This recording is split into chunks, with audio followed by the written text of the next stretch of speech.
Hello दोस्तों, मैं doctor प्रीति बाला, दंत चिकित्सक। पेशे से तो मैं दंत चिकित्सक हूँ, पर मेरा थोड़ा इंटरेस्ट न्यूट्रिशन की भी तरफ है और मैं न्यूट्रिशन एक्सपर्ट हूँ। आज बहुत ही स्पेशल दिन है, that is international women's day, और 8 मार्च को हम सेलिब्रेट करते हैं। और अंतर्राष्ट्रीय महिला दिवस के उपलक्ष्य में मैं आप सभी लड़कियों को, महिलाओं को, माताओं को अंतर्राष्ट्रीय महिला दिवस की बधाइयाँ देना चाहती हूँ। और मैं आपको ये बताना चाहूँगी कि जिस तरह आप अपने घर का, परिवार का ध्यान रखते हैं, उसी तरह आपको अपने आप पर भी ध्यान देने की ज़रूरत है। महिलाएं अक्सर अपने अपने स्वास्थ्य की तरफ ध्यान नहीं दे पाती हैं। तो आज का मेरा टॉपिक है प्रेग्नेंट लेडीज़ के लिए, कि प्रेग्नेंट लेडीज़ अपना गर्भावस्था का दौरान किस तरह हेल्दी रख सकती हैं और अपने हेल्दी बेबी को डिलीवर कर सकती हैं। तो आप जैसे कि जानते हैं कि हम ओवरवेट लेडीज़ या फिर अंडरवेट लेडीज़ होती हैं, उनमें कॉम्प्लिकेशन हो सकती है। हमें ये एनालाइज करना चाहिए कि हम हमारा बॉडी कैसी है, नॉर्मल है, अंडरवेट है या ओवरवेट है। क्या होता है कि अंडरवेट प्रेग्नेंट लेडीज़ में कॉम्प्लिकेशन होती है। वो कॉम्प्लिकेशन हो सकती है अगर प्रीमेच्योर डिलीवरी हो सकती है, इन्फेंट लो वेट हो सकता है, और प्रेगनेंसी डिलीवरी के दौरान मैटरनल डेथ हो सकती है, बच्चे की भी डेथ हो सकती है। और ये इस तरीके के कॉम्प्लिकेशन आते हैं। और ओवरवेट में भी कॉम्प्लिकेशन आ सकते हैं, जैसे कि PIH, प्रेगनेंसी इंड्यूस हाइपरटेंशन।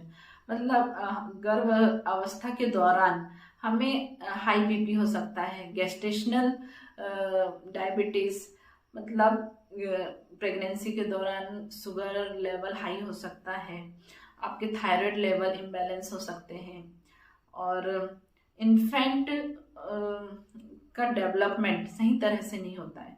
अगर हम अंडरवेट हैं तो भी इन्फेंट का डेवलपमेंट सही तरह से नहीं होता है। ओवरवेट में भी बेबी का डेवलपमेंट सही नहीं होता है। तो हमें ये सब ध्यान रखना चाहिए। अगर प्रेग्नेंट लेडीज ओवरवेट है तो हम कभी भी वेट लॉस का रिकमेंडेशन नहीं करेंगे।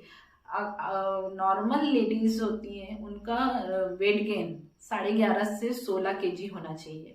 अगर प्रेग्नेंट लेडी अंडरवेट है तो स्लाइटली उससे ज़्यादा वेट गेन करना चाहिए, और अगर ओवरवेट है तो स्लाइटली लेस करना चाहिए। हमें हमारे वेट को कंट्रोल रखना है, वेट लॉस नहीं करना है, कंट्रोल रखना है कि हम हमारे खाने में पौष्टिक आहार ज़्यादा लें। और इसके बाद हमारी प्रेगनेंसी के दौरान कुछ चेंजेस आते हैं। उसमें सबसे पहले तो हार्मोनल चेंजेस, ये बहुत ही इम्पॉर्टेंट रोल प्ले करता है हार्मोन हमारी बॉडी में प्रेगनेंसी के दौरान, ताकि हमारी प्रेगनेंसी नॉर्मल रहे। और हमारे कार्डियक चेंजेस आते हैं शरीर में। कार्डियक मतलब आपका ब्लड प्रेशर बढ़ सकता है या घट सकता है। साथ में हेमेटोलॉजिकल चेंजेस, खून में थोड़ा सा चेंजेस आता है, जैसे कि किसी को एनीमिया, खून की कमी हो सकती है, और ब्लड प्लाज्मा लेवल 40% बढ़ता है पूरे प्रेगनेंसी के दौरान। प्लेटलेट काउंट वो डिक्रीज होता है प्रेगनेंसी के अंत तक के। फिर हम अपनी पोजीशन, सोते समय हमको लेटरल पोजीशन में सोना चाहिए। अगर हम सुपाइन पोजीशन मतलब सीधा ऐसा सोएंगे तो जो ग्रेविड फीटस होता है वो इंफीरियर वेना कावा के ऊपर प्रेशर डालता है, जिसके कारण वेनस रिटर्न कम होता है और लो BP होने का चांस रहता है।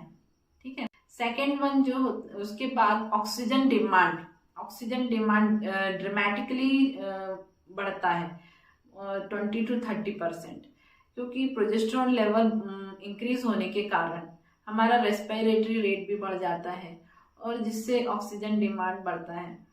फिर हमें अल्ट्रेशन आते हैं हमारे गैस्ट्रो इंटेस्टाइनल सिस्टम में, जो कि हम फ्रीक्वेंटली देखते हैं फर्स्ट ट्राइमेस्टर, 1st से 3rd मंथ तक नॉर्मली हम नौशिया वॉमिटिंग देखते हैं, और ये कॉमन होता है मोस्ट ऑफ द लेडीज़ के साथ, तो हमें ये सब ध्यान रखना चाहिए। इसके अलावा हमारे शरीर को प्रेगनेंसी के दौरान mineral, vitamin, omega 3 fatty acid, ये सब चीज़ों की भी बहुत इम्पॉर्टेंट है, ये माइक्रो न्यूट्रिएंट्स हैं। और आयरन सबसे पहला जो होता है वो आयरन और फॉलिक एसिड। अगर हमारे शरीर में आयरन की कमी होगी तो हमें इन्फेक्शन होने के चांस बढ़ जाते हैं, एनीमिया हो सकता है, खून की कमी हो सकती है। और फॉलिक एसिड अगर कम है हमारे शरीर में तो न्यूरल ट्यूब डिफेक्ट हो सकता है। वो इसके अंतर्गत स्पाइना बाइफिडा और एनेन्सेफेली हम देख सकते हैं। देन आयोडीन, आयोडीन हमारे थायराइड हार्मोन को बनाने में हेल्प करते हैं। ये हमारे खाने से एनर्जी जो निकलती है उसको स्टोर करके रखता है और हमारे थायराइड हार्मोन के लेवल को मेंटेन करता है। देन कैल्शियम, अगर कैल्शियम की कमी होगी तो हमें न्यूट्रिशन ऑस्टियोपोरोसिस हो सकता है, मतलब हड्डियों में कमजोरी आएगी। और विटामिन डी कैल्शियम के ऑब्जॉर्प्शन में हेल्प करता है। देन ये हमारे माइक्रो न्यूट्रिएंट रहे। और वन मोर, डीएचए डोकोसा हेक्सेनोइक एसिड, ये रिस्पॉन्सिबल है बेबी के ब्रेन और आइज के डेवलपमेंट के लिए, तो ये भी बहुत इम्पॉर्टेंट है हमारे शरीर के लिए और बेबी के हेल्थ के लिए। इसके बाद हम मैक्रो न्यूट्रिएंट को भी ना भूलें, जैसे कि प्रोटीन, कार्बोहाइड्रेट, वसा, इन सब का भी प्रॉपर बैलेंस होना चाहिए।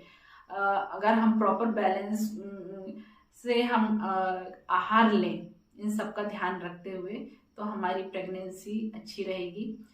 और आखिर में ये बताना चाहूँगी कि हमारे लेडीज़ में एनर्जी की जो रिक्वायरमेंट होती है, हमें उसको ध्यान रखना चाहिए कि हर एज में हमारी एनर्जी की अलग अलग रिक्वायरमेंट होती है। अगर प्रेग्नेंट लेडीज़ हैं तो वो नॉर्मल से थोड़ा ज़्यादा एनर्जी की ज़रूरत पड़ती है, उनमें कम से कम 500 किलो कैलोरी एक्स्ट्रा ज़रूरत होती है प्रेगनेंसी के दौरान।